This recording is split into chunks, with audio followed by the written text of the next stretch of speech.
अगर आप small cap space पे काम करते हैं तो आपको एक चीज पता होगी कि स्टॉक्स की मूवमेंट अपसाइड में भी बड़ी रैपिड होती है और डाउन साइड के अंदर भी उससे तेज होती है। इसी थीम पे एक कंपनी का नाम है एजीआई ग्रीन पैक। इंडिया की one of the most largest well performing company है पैकेजिंग इंडस्ट्री के अंदर। कंपनी का कोर बिजनेस है आपके ग्लास कंटेनर्स के अंदर।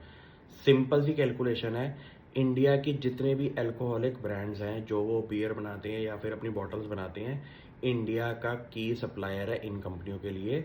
और कंपनी का मोर देन 77% रेवेन्यू सिर्फ अल्कोहलिक बेवरेजेस से ही आता है, उनके ग्लास कंटेनर से। अब इस कंपनी का डाउन साइड आप चेक करिए, क्योंकि सिंपल सी बात है, कंपनी ने एक साल में प्रॉफिटेबिलिटी ग्रोथ के अंदर कोई नंबर नहीं इंप्रूव होता हुआ दिखाया। लेकिन अगर आप इसको खोल के देखेंगे तो आपको समझ में आएगा कंपनी ने एक साल के टाइम पीरियड में अपनी नेट डेट को 1100 करोड़ से 200 करोड़ पे लेके आया है। और सबसे बड़ी बात, net debt to equity company ने 0.79 से 0.12 पे लेके आई है। सिंपल सी बात है कि कंपनी ने अपने रॉन्ग साइकिल के अंदर, जहां पे कंपनी को आज की डेट में रेवेन्यू ग्रोथ और प्रॉफिटेबिलिटी ग्रोथ नहीं मिली, उस टाइम पीरियड के अंदर कंपनी ने अपनी स्ट्रेटजी को थोड़ा सा बढ़िया किया और अपनी डेट रिडक्शन करने से अपनी फाइनेंशियल रेशियोज को ठीक करने पे लगी हुई है। ये एक बहुत बढ़िया कंपनी की खासियत होती है कि जब आपके पास अच्छा कैश फ्लो आ रहा हो बिजनेस से और बिजनेस में आप फंडिंग नहीं कर रहे, तो उस टाइम पीरियड में आप अपनी डेट रिडक्शन पे फोकस करें। इस कंपनी की खासियत क्या है कि इन्होंने 2-250 करोड़ का जो प्रॉफिट किया है, इस साल का 250 करोड़ का जो प्रॉफिट किया है, वहां पे कंपनी मार्जिन बनाती है 10% का पैट मार्जिन।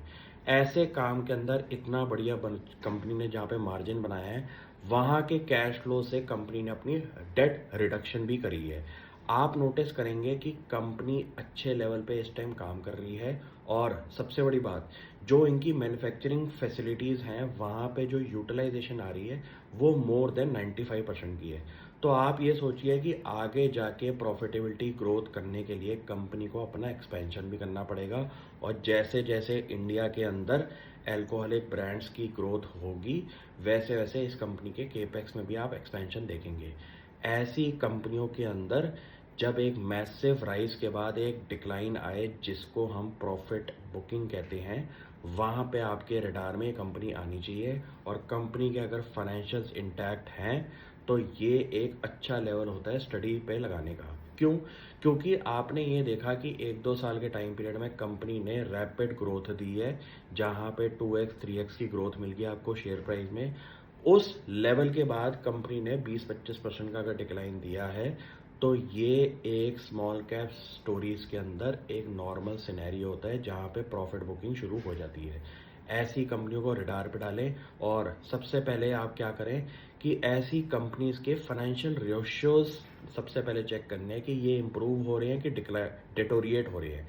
ये सबसे इंपॉर्टेंट है। बाकी चीज़ें क्या है कि आपको बिजनेस मॉडल समझ में आना चाहिए कि कंपनी किस चीज़ के अंदर काम कर रही है और कैसे उस टाइप के वेंडर्स हैं। जैसे कंपनी आज की डेट में की वेंडर है डाइजियो ब्रांड का, जो कि इंडिया की one of the most premium और मोस्ट सिग्निफिकेंट प्लेयर है अल्कोहलिक ब्रांड्स के अंदर। Thank you.